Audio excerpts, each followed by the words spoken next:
నమస్తే, welcome to Suman TV. నేను మీ యామ్ని.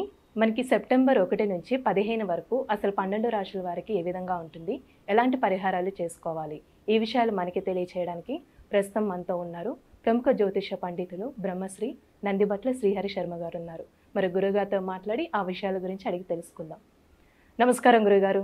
వాగర్థ వివ సంపృక్తౌ వాగర్థ ప్రతిపత్తయే జగతః పితరౌ వందే పార్వతీ పరమేశ్వరౌ. సదాశివసమారంభాం శంకరాచార్య మధ్యమాం అస్మదాచార్య పర్యంతం వందే గురు పరంపరాం. ఆదిత్యాయ చ సోమాయ మంగళాయ బుధాయ చ గురుశుక్ర శనిభ్యశ్చ రాహవే కేతవే నమః.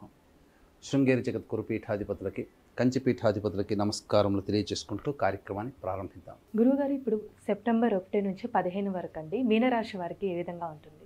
సెప్టెంబర్ 1వ తారీఖు నుంచి 15వ తారీఖు వరకు మీనరాశి వారికి ఏ విధంగా ఉండబోతుందో తెలుసుకునే ముందు గ్రహ సంచారం తెలుసుకుందాం. రాశిలోని రాహువు, 12వ ఇంట శని వక్రీకరించి ఉండడం, సప్తమందు కేతువు శుక్రుడు, అలాగే షష్టమందు రవి బుధుడు, తృతీయమందు గురువు సంచారం, చతుర్థమందు కుజుని యొక్క సంచార ప్రభావం. వెరసి ఈ యొక్క మీనరాశి వారికి ప్రధానంగా గ్రహ సంచారం అనుకూలంగా ఉంది, దైవబలం కూడా చక్కగానే ఉంది. కాకపోతే వాహన ప్రమాదములు చోటు చేసుకునే అవకాశం ఉంది కాబట్టి వాహనాన్ని నడిపేటప్పుడు జాగ్రత్తలు పాటించండి. అలాగే అగ్రిమెంట్స్ చేసుకునేటప్పుడు 1-4 సార్లు మీ యొక్క గృహ సంబంధంగా కావచ్చు, ధనపరంగా కావచ్చు, అగ్రిమెంట్ విషయంలో జాగ్రత్తలు పాటించండి.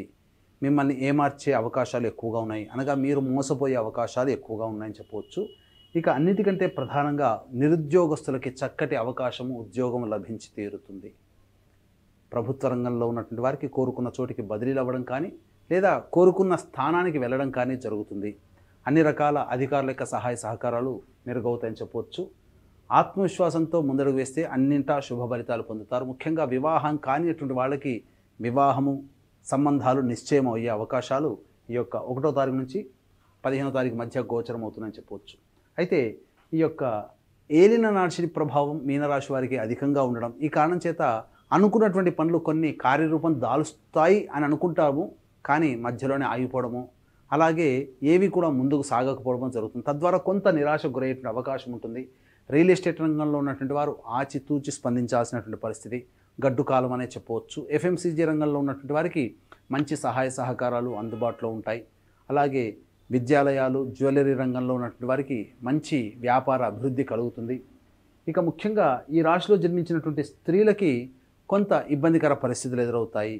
మీ యొక్క ప్రేమని ఎదుటివారు అర్థం చేసుకోలేకపోవడం, మీ యొక్క మాటకి విలువలేకపోవడం, ఇవి కొంత గోచరమవుతుంది. గృహంలో కొంతవరకు ఈ యొక్క మీనరాశిలో జన్మించినటువంటి స్త్రీలకి గృహంలో కొంత ఇబ్బందికర పరిస్థితులు ఎదురయ్యే అవకాశం ఉంది కాబట్టి జాగ్రత్తలు పాటించండి. అయితే ఏ వ్యక్తికైనప్పటికీ కూడాను ప్రధానంగా 75% సమస్యలు ధనంతోనే వస్తాయి, 75% సమస్యలు ధనంతోనే తీరుతాయి. కాబట్టి ఏ రోజుల్లో ధనాదాయం బాగా ఉంటుంది, ఏ రోజుల్లో ఖర్చులు అధికంగా ఉంటాయనే విషయాన్ని క్లుప్తంగా తెలియజేసుకుందాం. 1వ తారీఖు రోజున ప్రధానంగా మీ యొక్క ఆరోగ్యం పట్ల శ్రద్ధ వహించాల్సినటువంటి పరిస్థితి కావున జాగ్రత్తలు పాటించండి. అలాగే మీరు ఏ పని చేయాలన్నా కానీ ఆ 1వ తారీఖు రోజున ఏ పని ముందుకు సాగలేకపోతుంది. తద్వారా బద్ధకంతోనే ఆ 1వ తారీఖు గడుస్తుందని చెప్పవచ్చు. 2, 3, 4, 5, 6 తారీఖులు విశేషమైనటువంటి లాభదాయకంగా ఉంటుంది. రాని బాకీలు వసూలు అవుతాయి, ధన సంపాదన బాగుంటుంది. మీ జీవిత భాగస్వామి నిర్ణయం వల్ల లేదా వ్యాపార భాగస్వామి నిర్ణయం వల్ల మీకు లాభసాటి పరిస్థితి గోచరమవుతుంది. ధనము చేతికందినటువంటి కారణం చేత అన్ని రకాలుగా మీరు యోగాన్ని పొందుతారని చెప్పవచ్చు. 7, 8, 9 తారీఖుల్లో ప్రధానంగా కొంతవరకు ఖర్చులు అధికంగా ఉంటాయి, మానసిక ప్రశాంతత లోపిస్తుంది, ఒక జిగ్జాగ్ పరిస్థితి ఉంటుంది, అన్ని దారులు కనబడతాయి, ఏ దారికి వెళ్ళలేనటువంటి పరిస్థితి, అనగా నిర్ణయాత్మకమైనటువంటి శక్తిని మీరు కోల్పోతారు. తద్వారా సమయానికి చక్కటి నిర్ణయాన్ని తీసుకోలేకపోతారు. కాబట్టి పెద్దల యొక్క సహాయ సహకారాలతో ముందడుగు వేసినట్లయితే చాలా మటుకు సమస్యలను అధిగమించవచ్చని చెప్పవచ్చు. ఇక 10, 11 తారీఖులో కనుక గమనించుకున్నట్లయితే సంతానముతో విభేదాలు, సంతానం మూలకంగా ఖర్చులు, సంతానంతో సమస్యలు అనేటువంటి గోచరం అవుతున్నాయి. కాబట్టి జాగ్రత్తలు పాటించండి. ఇక 12, 13, 14, 15 తారీఖుల్లో 12, 13 తారీఖుల్లో నిరుద్యోగస్తులు మంచి శుభవార్త వింటారు. అలాగే ఉద్యోగార్థులకి ప్రమోషన్స్ పొందే అవకాశాలు గోచరమవుతున్నాయి. ఉన్నతాధికారుల యొక్క అనుగ్రహంతో మీ స్థానాన్ని సుస్థిరపరచుకుంటారు. 14, 15 తారీఖులో కనుక గమనించుకున్నట్లయితే ప్రధానంగా ఈ యొక్క సంబంధించినటువంటి అన్ని రంగాలలో ఉన్నటువంటి వారికి అధిక శుభ ఫలితాలు పొందుతారు. ధనాదాయం చాలా చక్కగా ఉంటుంది. ఏతావాత చెప్పొచ్చేది ఏంటంటే 7, 8, 9 తారీఖుల్లో మీకు ఖర్చులు అధికంగా ఉంటాయి. కాబట్టి ఆ రోజుల్లో మీరు పెట్టుకున్నటువంటి ప్లానింగ్ చేసుకున్న ఖర్చుల్ని తగ్గించుకోవడమో వాయిదా వేసుకోవడమో చేసుకుంటే చాలా మంచిది. ఎందుకంటే ఆకస్మిక ఖర్చులు 7, 8 తారీఖులో ఉంది. మీరు పెట్టుకున్న ఖర్చులు ఆకస్మిక ఖర్చులు తోడై ఇబ్బడి ముబ్బడిగా మీకు ఉక్కిరి బిక్కిరి చేస్తాయి. కాబట్టి జాగ్రత్తలు పాటించమని చెప్పడం. ఇక అన్ని రకాలుగా గ్రహ సంచారం అనుకూలంగా ఉన్నటువంటి కారణం చేత ఈ యొక్క మీనరాశి వారికి మంచి శుభ ఫలితాలు పొందుతారని చెప్పవచ్చు.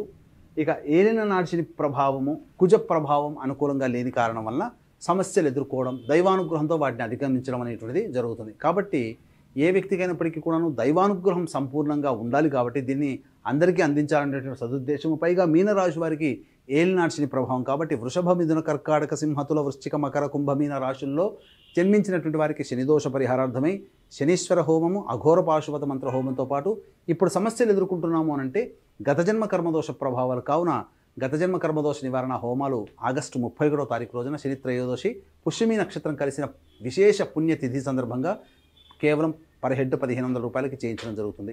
అలాగే సోమవారము ప్లస్ అమావాస్య కలిసి సోమవతి అమావాస్య రోజున అమ్మవారి యొక్క అనుగ్రహం సంపూర్ణంగా ఉంటుంది. కాబట్టి జటిలమైన సమస్యలకి మీ యొక్క కోరిన కోరికలు నెరవేర్చడం కోసం వారాహి, ప్రత్యంగిర, బగళాముఖి, రాజశ్యామల హోమాలు కేవలం పర్ హెడ్ 1500 రూపాయలకి చేయించడం జరుగుతుంది. అలాగే విద్య, వివాహ, ఉద్యోగ, దాంపత్య, అనారోగ్య సమస్యల నివారణకి 18 రకాల హోమాది కార్యక్రమాలు చేయించడం జరుగుతుంది. అవకాశం ఉన్నవాళ్ళు కార్యక్రమ తదనంతరం కాంటాక్ట్ చేసి పూర్తి వివరాలు తెలుసుకోవచ్చు. అలాగే పితృపక్షాలలో పితృదోష నివారణ కార్యక్రమాలు సెప్టెంబర్ 25, 30 తారీఖుల్లో జరిపించడం జరుగుతుంది. పితృదోషము వేరు, పిండ ప్రదానం వేరు. పితృదోషం అనగా తండ్రి వైపు 7 తరాలు, తల్లి వైపు 4 తరాల్లో ఏవైనా దుర్మరణాలంటే road accident, fire accident, suicide attempt, నదిలో బావిలో పడి చనిపోవడం, ఇంట్లోంచి వెళ్ళిపోవడం, లివర్ ఫెయిలే, కిడ్నీ ఫెయిలే, క్యాన్సర్తో చనిపోవడం, 60 ఏళ్ల లోపల ఏ విధంగా చనిపోయినా, అలాగే పిండ ప్రదానాలు చేయలేకపోయినా ఇవన్నీ పితృశాపాలు అని అంటారు. ఇట్టి పితృదోష నివారణకి సెప్టెంబర్ 25, 30 తారీఖుల్లో పితృదోష నివారణ కార్యక్రమాలు నిజాయితీగా సశాస్త్రీయంగా జరిపించడం జరుగుతుంది. రాలేని వాళ్ళ కోసం బ్రాహ్మణుని కర్తగా పెట్టి చేయించడం జరుగుతుంది. అవకాశం ఉన్న వాళ్ళు కార్యక్రమ తదనంతరం కాంటాక్ట్ చేసి పూర్తి వివరాలు తెలుసుకోవచ్చు. గురుగారు, ఇప్పుడు మీనరాశి వారికంటే ఇంకా మెరుగైన ఫలితం రావాలంటే అసలు ఎలాంటి పరిహారం చేస్తే మంచిదంటారు? మీనరాశి వారు ప్రతిరోజు సుబ్రహ్మణ్య భుజంగ స్తోత్ర పారాయణము, కాలభైరవాష్టక పారాయణం రోజుకి 3 సార్లు చదువుకోండి చాలు. మీకు చాలా మటుకు సమస్యలు తగ్గుముఖం పడతాయి. ఇక సమస్యలు అధికంగా ఉన్నాయంటే ఇప్పుడు ఇప్పటివరకు మనం చెప్పుకున్నవి మీ యొక్క రాశిని అనుసరించే ఫలితాలు. జన్మకుండలిని మీకు దగ్గరలోని మంచి ఉపాసనాపరులైనటువంటి జ్యోతిష్యుని సంప్రదించినట్లయితే, వారిచ్చే సూచనలు సలహాలు పాటించినట్లయితే తప్పకుండా భవిష్యత్తులో వచ్చేటువంటి సమస్యలు కూడా పరిష్కరింపబడతాయని చెప్పవచ్చు. గురుగారు, ఇప్పుడు సెప్టెంబర్ 1 నుంచి 15 వరకు అసలు మీనరాశి వారికి ఏ విధంగా ఉంటుంది, ఎలాంటి పరిహారం చేసుకోవాలి, ఈ విషయాలు మాకు తెలియజేసినందుకు ధన్యవాదాలండి. సర్వం శ్రీ ఉమామహేశ్వర పరబ్రహ్మార్పణమస్తు.